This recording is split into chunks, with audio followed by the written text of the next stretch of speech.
Assalamualaikum warahmatullahi wabarakatuh. Okay, hari ini keluarga kami akan membentangkan tentang konsep pertunangan menurut Undang-Undang dan Keluarga Islam dan Sivil di Malaysia. Dan ahli keluarga kami Ahmad Kaidi Amir Rosman, Putera Muhammad Syabil bin Syarianto dan Tilak Sundra. Okay, next. Okay, so dalam ni kita akan membincangkan definisi pertunangan dalam Islam dan Sivil dan konsep pertunangan, cara pemilihan meminang, tujuan pertunangan, langkah-langkah sebelum minang dan adat meminang. Dan ketiga, putus tunang. So apa itu putus tunang, hukumnya, dan apa peruntukan dan putus tunang dan dalam enactment Undang-Undang Islam 2003, elemen-elemen yang perlu dipertimbangkan dalam tuntutan ganti rugi dan contoh kes dan juga kesimpulan. Okay, so dalam Islam, pertunangan ni menurut sebahagian besar ulama, pertunangan adalah sebuah langkah pendahuluan sebelum proses akad atau pernikahan yang sah dilakukan. Dan seorang laki-laki yang mendatangi perempuan dengan maksud untuk mengikat sebelum nikah dan sesungguhnya diperbolehkan dalam Islam, maksudnya itu adalah pertunangan. Tapi kalau dalam sivil pula, pertunangan adalah satu perjanjian untuk berkahwin secara rasmi yang tidak mewujudkan perkahwinan itu dengan sendirinya apabila mana-mana pihak menyatakan hasrat untuk berkahwin dan disetujui oleh pihak yang satu lagi. Okay, next. Okay. Seterusnya saya serahkan bertilak.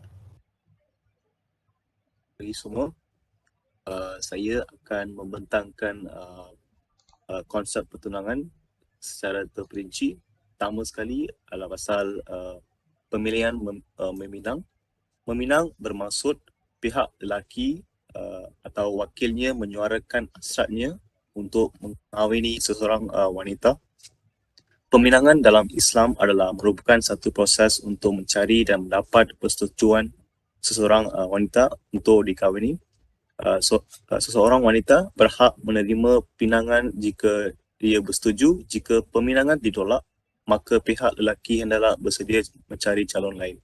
Tambahan pula, meminang adalah harus dilakukan dengan perkataan yang terang dan atau secara kiasan terhadap gadis. Diharamkan peminangan ke atas perempuan yang telah dipinang oleh orang lain atau janda yang masih dalam hidah. Dan seterusnya kita boleh lihat adat kelaziman meminang. Doa dilaksanakan setelah pihak lelaki dan perempuan mencapai persetujuan dalam perbincangan pertunangan yang melibatkan antara jumlah wang antara yang perlu diberikan kepada pihak perempuan, mas kahwin, tarikh pernikahan, tarikh persandingan kedua-dua pihak, barangan antaran untuk mengiringi wang antaran dan denda kepada salah satu pihak yang melanggar perjanjian sekiranya pertunangan diputuskan. Doa diketuai oleh imam atau ustaz, iaitu orang yang mempunyai ilmu agama. Mereka ini boleh dikenali melalui perwatakannya, iaitu biasanya mempunyai janggut bermuka bersih, manakala daripada segi pakaian mereka mengenakan kopiah putih dan berbaju Melayu atau berjubah. Seterusnya kita boleh melihat dari segi tujuan pertunangan. So, pertunangan adalah tujuan dan hikmahnya tersendiri. Antara tujuannya adalah supaya kedua-dua pasangan boleh mengambil sedikit masa untuk bersedia secara mental dan fizikal, serta mengambil peluang untuk mengenali antara satu sama lain sebelum melangkah ke alam perkahwinan. Antara tujuan bertunang itu adalah supaya keluarga kedua-dua belah pihak dapat membina hubungan sebelum bergelar besan. Kita selalu dengar orang tua-tua sebut bila kita berkahwin, kita bukan berkahwin dengan lelaki atau wanita itu saja, tapi itu berkahwin dengan keluarganya sekali. Bermakna proses taaruf itu sangat penting. Sebab itu dalam misi mahu bertunang ini, apabila seorang lelaki sudah bertekad mahu mengambil wanita itu menjadi isterinya, maka dia haruskan untuk melihat wajah dan tangan wanita tersebut.